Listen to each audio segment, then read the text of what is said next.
ശ്യാം പ്രസാദ് ഉത്തമൻ കൂടി നമുക്കൊപ്പം ചേരുന്നുണ്ട്. ശ്യാം ഉള്ളത് കോടതിക്ക് മുന്നിലാണ്. ശ്യാം, പ്രഥമ ദൃഷ്ട്യാ കുറ്റം നിലനിൽക്കുമെന്ന് ഹൈക്കോടതിയും സെഷൻസ് കോടതിയും ചൂണ്ടിക്കാണിച്ചതാണ്. അതിന്റെ തെളിവുകളായി വീഡിയോ, ആ ചാനൽ ചർച്ചയുടെ വീഡിയോ റെക്കോർഡിംഗ് ഉണ്ട്. താനും ഒരു മതസമുദായത്തെ മുഴുവൻ അധിക്ഷേപിക്കുന്നതാണ്, വർഗീയവാദികൾ എന്ന് വിളിക്കുന്നു, പാകിസ്ഥാനിലേക്ക് പോകണമെന്ന് അധിക്ഷേപിക്കുന്നു.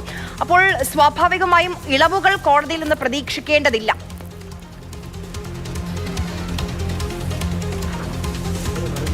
അതെ, തീർച്ചയായിട്ടും അത് തന്നെയാണ്. അതായത് ഇളവുകൾ കൂടുതലായിട്ട് പ്രതീക്ഷിക്കേണ്ട എന്ന് തന്നെ വേണം മനസ്സിലാക്കാൻ. കാരണം 2 തവണ കോടതി ഇത്തരത്തിൽ ഈ കേസ് ഇങ്ങനെ പരിഗണിച്ചതാണ്. പി.സി. ജോർജിന്റെ കാര്യത്തിൽ 2 തവണ കോടതി പറഞ്ഞതുമാണ്. അതുകൊണ്ട് തന്നെയാണ് കഴിഞ്ഞ തവണ ഈ കേസുമായി ബന്ധപ്പെട്ടുകൊണ്ട് തന്നെ പ്പോൾ പറഞ്ഞത് ഇത്തരത്തിൽ ഇനി യാതൊരുവിധ ഇളവും ഉണ്ടാകുകയില്ല, പോലീസിന് മുമ്പായി ഹാജരാകുക എന്ന കാര്യമാണ് കോടതിയും ഹൈക്കോടതി വ്യക്തമാക്കിയത്. അതുകൊണ്ട് തന്നെ സ്വാഭാവികമായിട്ടും മുനിസിപ്പൽ കോടതിയിലേക്ക് ഇത്തരത്തിൽ ഈ ഒരു കേസ് വരുമ്പോൾ അത് കോടതി ഏത് തരത്തിലായിരിക്കും എടുക്കുക എന്നതാണ് ഇനി കണ്ടറിയുന്നത്. അതുതന്നെയാണ് പോലീസും അത്തരത്തിൽ നോക്കുന്നത്. നിലവിൽ ഇപ്പോൾ പി.സി. ജോർജിന്റെ കേസ് വിളിച്ചിട്ടുണ്ട്. അത് സംബന്ധിച്ച് പോലീസിനോട് റിപ്പോർട്ട് തേടിയിരിക്കുകയാണ്. ഒരുപക്ഷെ ആ പോലീസ് നൽകുന്ന റിപ്പോർട്ടിൽ ഈ കേസുമായി ബന്ധപ്പെട്ടുകൊണ്ട് പി.സി. ജോർജിനെ കസ്റ്റഡിയിൽ ആവശ്യം ഉണ്ട്, അല്ലെങ്കിൽ കസ്റ്റഡിയിൽ ആവശ്യമാണ് എന്ന് പറയുകയാണെങ്കിൽ ഒരുപക്ഷെ കോടതി അത്തരത്തിൽ പോലീസിന് പി.സി. ജോർജിനെ കസ്റ്റഡിയിലേക്ക് കൈമാറുന്നതിന് വേണ്ടിയിട്ടുള്ള നടപടിയായിരിക്കും ഉണ്ടാവുക. അങ്ങനെയാണ് എങ്കിൽ ഈ പറയുന്ന രീതിയിൽ പി.സി. ജോർജ് പോലീസ് കസ്റ്റഡിയിലേക്ക് തന്നെ പോകേണ്ടി വരും എന്നാണ് മനസ്സിലാക്കാൻ കഴിയുന്നത്. അതല്ല എങ്കിൽ ഒരുപക്ഷെ കോടതിക്ക് വേണമെങ്കിൽ ഈ കേസുമായി ബന്ധപ്പെട്ട് റിമാൻഡ് വേണമെങ്കിൽ ചെയ്യാം, അത്തരത്തിൽ വേണമെങ്കിൽ ചെയ്യാം. നിലവിൽ ഇപ്പോൾ പോലീസിനോട് കോടതി റിപ്പോർട്ട് ആവശ്യപ്പെട്ടിരിക്കുകയാണ്. ആ റിപ്പോർട്ട് കൊടുത്ത ശേഷം ആ റിപ്പോർട്ടിന്റെ അടിസ്ഥാനത്തിലായിരിക്കും കോടതിയുടെ ഒരു നടപടി ഉണ്ടാകുക. അത് ഇനി എന്താണെന്നാണ് ഇനി കാത്തിരുന്ന് കാണേണ്ടത്.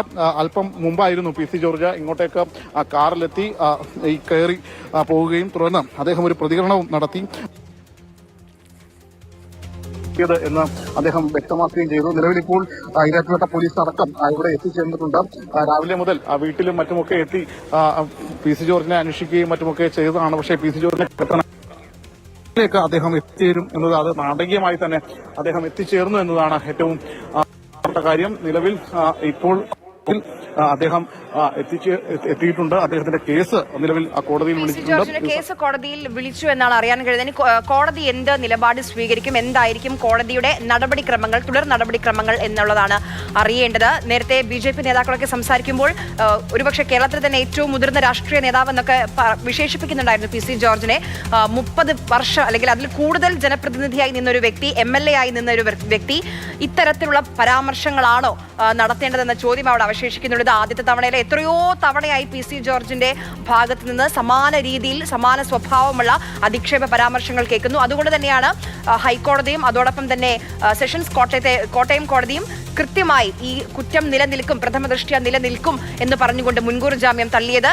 അഥവാ മുൻകൂർ ജാമ്യം നൽകിയാൽ അത് സമൂഹത്തിന് നൽകുന്ന തെറ്റായ സന്ദേശമെന്ന് ഹൈക്കോടതി അടിവരയിട്ട് പറയുകയും ചെയ്തത്.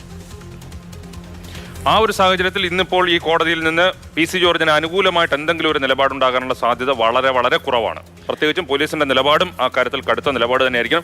ഇപ്പോൾ ഈ രീതിയിൽ പോലീസിന് മുന്നിൽ ഹാജരാകുമെന്ന് പറയുന്നു, എന്നിട്ട് നേരെ കോടതിയിൽ പോകുന്നു. അത് ഇതിനകത്ത് ഒരു ഘടകം മാത്രമാണ്. പക്ഷേ കോടതിയുടെ മുന്നിൽ എത്തുമ്പോൾ കോട്ടയം സെഷൻസ് കോടതിയുടെയും ഹൈക്കോടതിയുടെയും നിലപാട്, അതുപോലെ തന്നെ പി.സി. ജോർജ് ആവർത്തിച്ച് ഒരേ കുറ്റം ചെയ്തു എന്ന് പറയുന്ന പ്രശ്നം, ഇതെല്ലാം പരിഗണിക്കുമ്പോൾ പി.സി. ജോർജിന് എന്തെങ്കിലും തരത്തിലുള്ള ഇളവ് കോടതിയിൽ നിന്ന് കിട്ടാനുള്ള സാധ്യത വളരെ കുറവാണ്.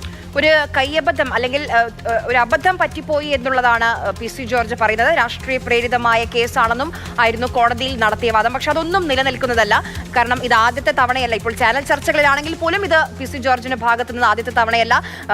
അല്ലാതെ രാഷ്ട്രീയ പ്രസംഗങ്ങളിൽ എത്രയോ തവണ നമ്മൾ സമാനമായ രീതിയിൽ പലരെയും, അത് ഇപ്പോൾ മതസമുദായത്തെ മാത്രമല്ല സ്ത്രീകളെ എല്ലാവരെയും പലതരത്തിൽ അധിക്ഷേപിക്കുന്ന പരാമർശങ്ങൾ പി.സി. ജോർജിന്റെ ഭാഗത്തു നിന്ന് കേട്ടിട്ടുണ്ട്. അപ്പോൾ ആവർത്തിച്ച് ഇത്തരത്തിലുള്ള പ്രതികരണങ്ങൾ, പരാമർശങ്ങൾ വരുമ്പോൾ സ്വാഭാവികമായും ഒരു ഇളവും നിയമ സംവിധാനത്തിൽ നിന്ന് പി.സി. ജോർജ് പ്രതീക്ഷിക്കേണ്ട എന്ന് ഹൈക്കോടതിയും കോട്ടയം സെഷൻസ് കോടതിയും നമുക്ക് മുന്നിൽ ഉദാഹരണ സഹിതം നിൽക്കുന്നുണ്ട്. ഇനി ഈരാറ്റുപേട്ട മജിസ്ട്രേറ്റ് കോടതി എന്ത് തീരുമാനമായിരിക്കും, എന്ത് സമീപനമായിരിക്കും ഈ വിഷയത്തിൽ സ്വീകരിക്കുക എന്നുള്ളതാണ് അറിയേണ്ടത്.